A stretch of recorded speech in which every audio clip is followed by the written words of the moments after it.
सोचिए दोस्तों, ये घर जहाँ अभी अभी शादी हुई है, सब तरफ खुशी की माहौल है, मेहमान हैं, मुस्कुराते चेहरे हैं। दूल्हा अपनी नई नवेली दुल्हन को घर लाया है। घर में रिसेप्शन की तैयारी भी हो रही है, लेकिन अगले दिन सुबह कुछ ऐसा होता है कि सब लोग की खुशी पूरा मातम में बदल जाता है। आखिर उस रात ऐसा क्या हुआ जो सब कुछ ख़त्म कर गया।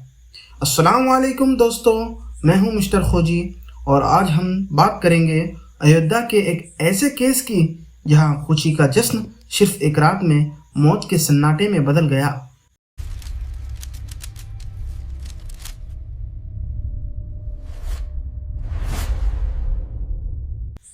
7 मार्च 2025 अयोध्या के शहादतगंज इलाके में एक शादी थी।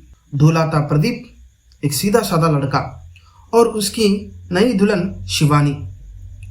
प्रदीप और शिवानी की शादी दोनों के घर वाले ने 1 साल पहले ही तय कर दी थी, और इसके बीच प्रदीप और शिवानी भी फ़ोन में एक दूसरे से बातचीत भी करते रहते थे।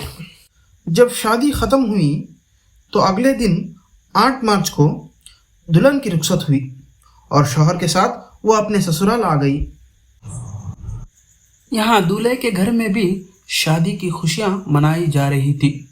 मेहमान बुलाए गए थे, मिठाइयाँ बन रहे थे। दूल्हे की तरफ से अगले दिन यानी 9 मार्च को रिसेप्शन की तैयारी हो रही थी।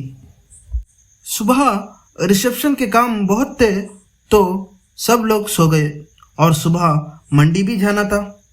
प्रदीप जी ने अपने माँ को पहले ही बता दिया कि वो भी खुद सुबह मंडी जाएंगे, इसलिए दूल्हा और दुल्हन सोने के लिए अपने कमरे चले गए।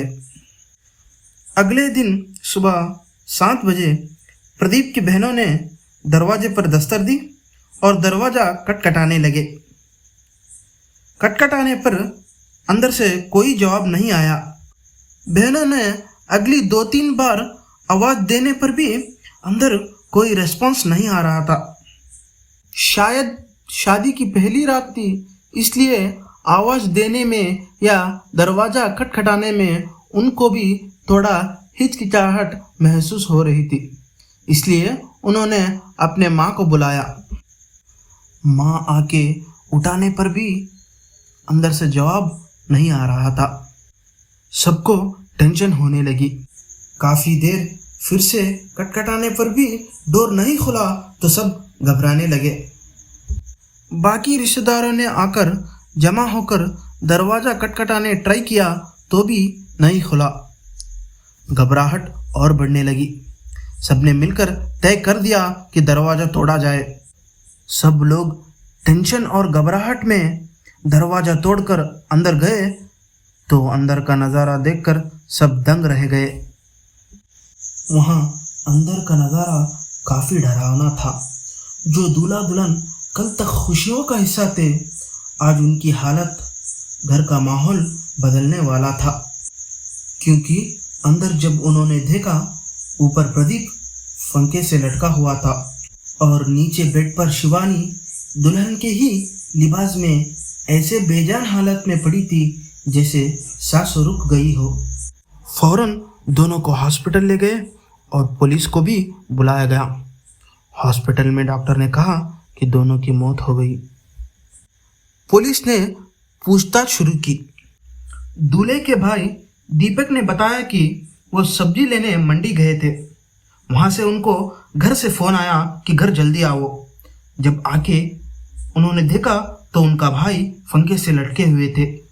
घर में पहले कोई झगड़ा भी नहीं हुआ था।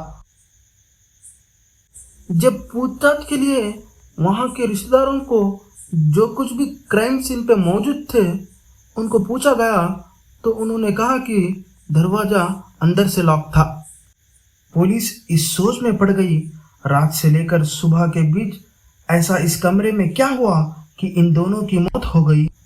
पुलिस ने अज्यूम किया जो कुछ भी हुआ दरवाजे के अंदर हुआ और बॉडीज को पोस्टमार्टम को भेजकर रिपोर्ट का इंतज़ार किया। जब पोस्टमार्टम की रिपोर्ट आई तो पता चला शिवानी जी की मौत जो है वो गला घोटने से हुई है और प्रदीप की मौत हैंगिंग से। अब इस घर में एक खुदकुशी और एक कत्ल हुआ था और दोनों दुल्हन और दूल्हे के घर वाले भी एक दूसरे के खिलाफ नहीं थे। और बताया गया कि इधर दूल्हा दुल्हन भी शादी के दिन खुश नजर आ रहे थे, लेकिन ऐसा क्या हुआ कि दोनों रात में कमरे में जाने के बाद सुबह उनकी लाश मिली। इस केस की जांच अभी तक चल रही है और पूरा नहीं हुआ। यहाँ मौत की पॉसिबिलिटीज क्या हो सकते हैं? क्या दोनों के बीच किसी बात पर झगड़ा हुआ? क्या प्रदीप ने पहले दुल्हन को मारकर फिर सुसाइड किया, या फिर दोनों ने मिलकर कोई फैसला लिया, या कोई मेंटल स्ट्रेस या पहले से ही टेंशन में था? वजह कुछ भी हो सकती है।